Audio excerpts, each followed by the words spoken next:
Hello បងប្អូនគ្នាថ្ងៃនេះគឺខ្ញុំនាំអារម្មណ៍បងប្អូនគ្នាទៅលេងទំនុកមួយមកកាលម្ដងទៀតហើយតោះ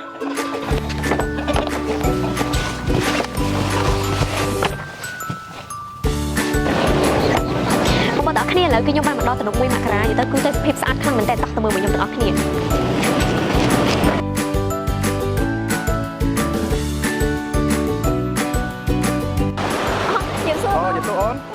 អូនលីតាណ៎អូនឯងនេះមកមានកាយដែរអូនខាងនេះមកថតវីដេអូបងអូខេឃើញនឹងស្អាតខ្ញុំមកថតវីដេអូអូខេបងបងឯនេះចូលមកពិនិត្យមើលស្នាដៃរបស់បងដែលគាត់កុំបេតុងជូនហើយបងជាប្រធានផ្នែកលក់នៃក្រុមហ៊ុនបេតុង TBC ហ្នឹងហើយបងឯនេះក៏បានមកចូលមើលសំណង់តើបងបេតុងហ្នឹងវាមានគុណភាពដល់កម្រិតណាវាគ្រប់គុណដល់កម្រិតណាបងខ្ញុំចង់ដឹងថាការសាងសង់នៅហ្នឹងមានផលលំបាកអីអត់វាមានផលលំបាកច្រើនគួរសមដែរអូនវានៅក្នុងប្រព័ន្ធវិទ្យាសាស្ត្រវានៅក្នុងទឹកអូនហើយបើសិនជាអូនចង់ដឹងពីការផលិតសិប្បកម្មរបស់យើងហើយការផលិតបេតុងអូនអាចទៅលេងមកដល់រោងចក្រមកផ្ទាល់បានអូបាត់មែនបងយ៉ាអូនអាចទៅបានតោះបងតាអូខេ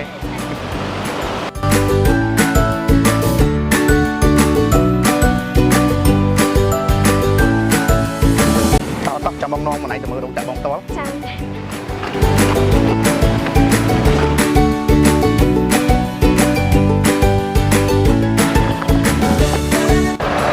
ហើយឥឡូវនេះឡានក្លុករបស់បងបានមកដល់នៅការដ្ឋានផ្ទាល់ហើយយើងកំពុងតែរៀបចំចាក់បេតុងហើយការដ្ឋាននេះបោះសាងទទួលទុនមានទឹកហើយទីតាំងកន្លែងនេះជាស្រីហ្នឹងគឺគេធ្វើរំដោះទឹកចេញពីស្ទឹងសែនបុកទៅដល់ស្ទឹងស្លាប់ហើយនេះជាកន្លែងក្លុករបស់បងហើយមាន logo ក្រុមហ៊ុនរបស់បងគឺ TBC បងខ្ញុំមានសំណួរមួយខ្ញុំចង់ដឹងថា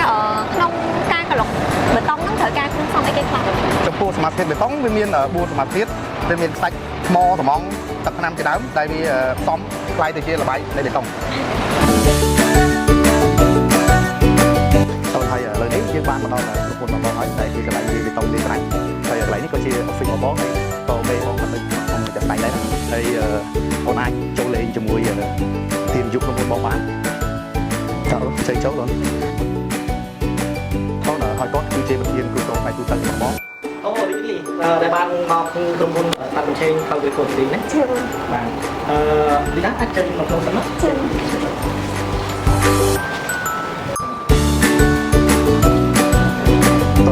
លៀងដាអូនបងមានភារកិច្ចជួបគ្នាទេជនបន្តទៀតហើយអាចអង្គុយលេងជាមួយមេបងតាមកថាឲ្យមានការងារចម្ងល់អាចសាកសួរគាត់បានអញ្ចឹងបងលៀនអូនណាបងខ្ញុំជម្រាបបងជាដំបូងបងចង់ណែនាំពីក្រុមហ៊ុនរបស់បងនេះជាសារពីប្រធានក្រុមហ៊ុនអគ្គនាយកដែលគាត់បញ្ញាចិត្តព្យាយាមប្រើផលិតផលនៅក្នុងស្រុកឲ្យបានច្រើននិងផ្ដល់ការងារក្នុងសហគមន៍និងជំរុញសេដ្ឋកិច្ចនៅក្នុងទីរួមខេត្តចាក់គោលវិស័យរបស់ក្រុមហ៊ុនរបស់យើងគឺចង់ខ្លាយខ្លួនជាក្រុមហ៊ុនដ៏ធំមួយនៅក្នុងតំបន់និងគ្រប់គ្រងអ្វីមួយដែលល្អសម្រាប់ទៅអតិថិជនបេសកកម្មរបស់យើងគឺផលិតនិងផ្ដល់សេវាកម្មឲ្យគាត់ចិត្តសម្រាប់ពិភពលោកនិងប្រើប្រាស់ធនធានវិនិយោគក្នុងស្រុកឲ្យបានច្រើនគោលតម្លៃរបស់ក្រុមហ៊ុន TBC ពាក្យថា T Trust គឺទំនុកចិត្តអញ្ចឹងនៅពេលដែលយើងលក់ផលិតផលមួយមិនជាបេតុងទេជាអ្វីក៏ដោយក៏ត្រូវធ្វើអ្វីឲ្យអតិថិជនយើងមានទំនុកចិត្ត B គឺ វានឹងគឺយើងព្យាយាមសាងសង់អ្វីមួយដែលល្អបំផុតសម្រាប់អតិថិជនរបស់យើង C គឺ commitment គឺយើងព្យាយាមបញ្ញាចិត្តទៅធ្វើអ្វីល្អឲ្យអតិថិជនរបស់យើងពីដំបូងឡើយក្រុមហ៊ុនរបស់បងគឺកាត់ឡើងពីរោងចក្រទឹកកកទូចមួយនៅក្នុងសហគមន៍ហើយយើងព្យាយាមបរិយាខ្លួនបានបើកជារោងចក្របេតុងនៅក្នុងទីរួមខេត្តកំពង់ធំហើយយើងបន្តមកយើងបានបើកជាមានសំណង់ទាំងវែងហើយបន្តមកយើងបងបានកាន់កាប់ធ្វើជាដំណើរចែកចាយក្រុមហ៊ុនសំណង់អូតហើយនឹងបន្តមកទៀតបងបានធ្វើជាដំណើរចែកចាយរបស់ក្រុមហ៊ុនស្រាបៀរហនុមានហើយនេះជាគ្រឿងចាក់នៅក្នុងរោងចក្របងហ្នឹងគឺមានបានបាញ់ដល់ទៅ4គ្រឿងហើយឡើងក្រឡុកបេតុងហ្នឹង18គ្រឿងហ្នឹងហើយបងមានធីមលេបបច្ចេកទេសដែលមានធីមក្នុងក្រុមផ្ទាល់ចូលរួមពីក្រុមហ៊ុនទឹកថ្នាំកៃស៊ូហើយនិងក្រុមហ៊ុនសំបងអូតនេះជាបន្ទុកមន្ទីរពិសោធន៍ខាងក្រុមហ៊ុនបេតុងបងដៃគូសហការដែលបងធ្លាប់បានប្រគល់បេតុងជួយពួកគាត់មានក្រុមហ៊ុនធំៗជាច្រើននិងអង្គការធំៗជាច្រើនដូចជាធនាគារ ADB ធនាគារ World Bank ក្រសួងសាធារណការអគ្គិសនីកម្ពុជាក្រសួងធនធានទឹកក្រសួងអភិវឌ្ឍជនបទក្រុមហ៊ុន TCO ក្រុមហ៊ុនលីឈួងក្រុមហ៊ុន Timic ក្រុមហ៊ុនគ្រីភាពក្រុមហ៊ុន KBH និងក្រុមហ៊ុនជាច្រើនថែមទៀតបាទ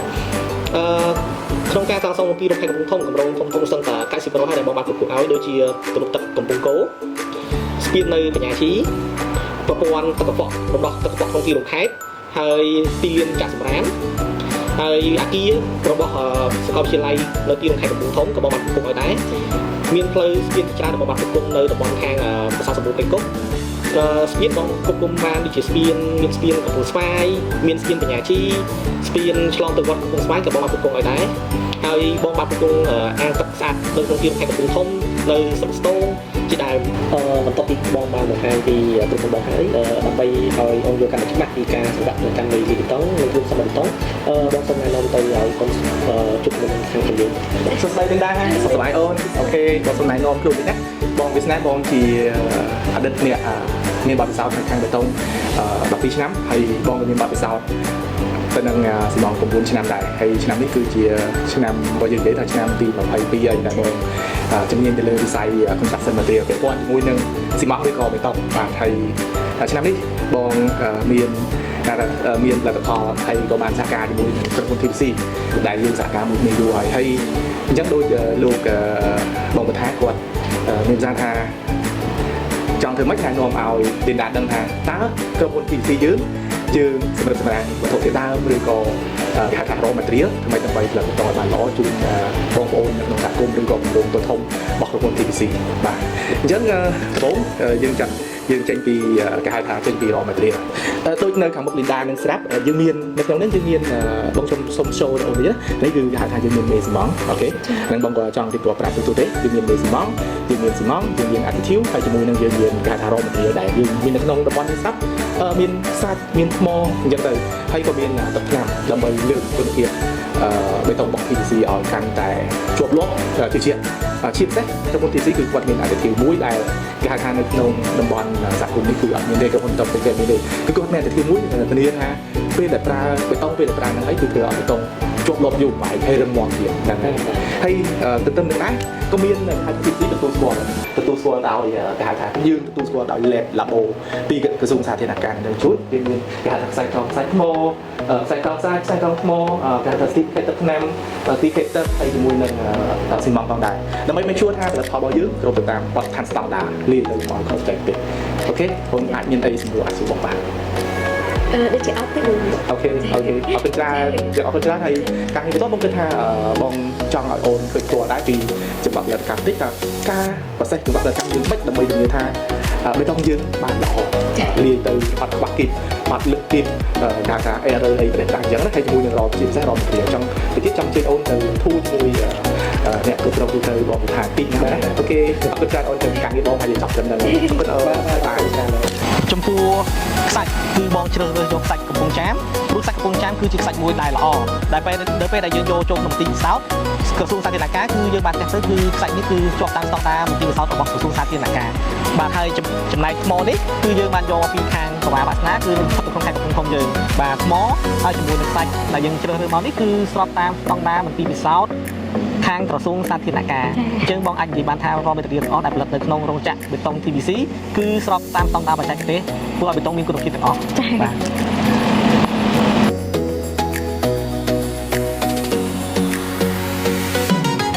ដោយបងបានជម្រាបជូនបងប្អូនអញ្ចឹងដើម្បីផលិតបេតុងដែលមានគុណភាពតាមស្តង់ដារខាងក្រុមហ៊ុន TBC បានជ្រើសរើសប្រព័ន្ធគ្រប់គ្រងបច្ចេកវិទ្យាទំនើបដែលហៅថា AI ដើម្បីផលិតបេតុងនៅបរិមាណបេតុងឲ្យបានគ្រប់គ្រាន់ដោយមានការវាស់វែងខ្សាច់និងថ្លឹងគីឡូបរិមាណថ្មស៊ីម៉ង់ទឹកដល់នឹង additive ផ្សេងៗទៀតដែលធ្វើឲ្យបេតុងធានាបាននូវគុណភាពនិងបរិមាណគ្រប់ចំនួនតាមស្តង់ដារបាទតាំងពីមកនិយាយទៅខ្ញុំមិនដែរដឹងពីការផលិតបេតុងហ្នឹងទេប៉ុន្តែតាំងពីមកដល់ក្រុមហ៊ុនបងហ្នឹងគឺដឹងច្រើនហ្មងអូខេហ្នឹងហើយអញ្ចឹងបងអាចបានហ៊ាននិយាយចំពោះបងអូននិងអាចឲ្យបងអូនអាចណែនាំទៅអតិថិជនផ្សេងៗទៀតបានថាបើសិនមានអ្នកណាដែលអាចតម្រូវការប្រើប្រាស់បេតុងបងអាចចាត់ថាក្រុមហ៊ុន TBC របស់បងនេះគឺផលិតទៅតាមបច្ចេកវិទ្យាទំនើបចំក្រោយបានបាទហ្នឹងហើយបងឯងអរគុណច្រើនចា៎អញ្ចឹងសម្រាប់បងប្អូនដែលគាត់ចង់បានបេតុងដែលមានគុណភាពល្អស្តង់ដារកុំភ្លេចក្រុមហ៊ុន TBC ដែលសារតែខ្ញុំជាអ្នកមើលនៅកន្លែងក្រុមហ៊ុនរបស់គាត់តតែម្ដងនិយាយទៅតាំងពីការផលិតសម្ភារៈក្នុងការផលិតគឺស្តង់ដារមែនតើហើយបងប្អូនអាចទុកចិត្តបានចំណែកឯទឹកថ្នាំខែស៊ូរបស់យើងវិញគឺជាប្រភេទទឹកថ្នាំដែលមានគុណភាពខ្ពស់និងស្តង់ដាររបស់ប្រទេសជប៉ុនហើយថែមទាំងជួយឲ្យសំណង់មិនថាសំណង់ឬក៏ធ្វើលូធ្វើស្ពានទេបងប្អូនទាំងអស់គ្នាគឺជួយឲ្យចំណាប់របស់យើងនឹងរឹងមុតមិនត្រឹមតែប៉ុណ្្នឹងទេបងប្អូនទាំងអស់គ្នាទឹកថ្នាំខែស៊ូរបស់ពួកយើងវិញកាត់បន្ថយទាំងចំណាយចំណេញទាំងពេលវេលាហើយចំណេញទាំងថវិកាថែមទៀតផងប្រសិនបើបងប្អូនទាំងអស់គ្នាមានតម្រូវការឬក៏ចង់សាកប្រើប្រាស់ជាមួយនឹងប្រភេទទឹកថ្នាំបេតុងខែស៊ូកុំភ្លេចណា Facebook Page និងលេខទូរស័ព្ទនេះខ្ញុំដាក់នៅខាងក្រោម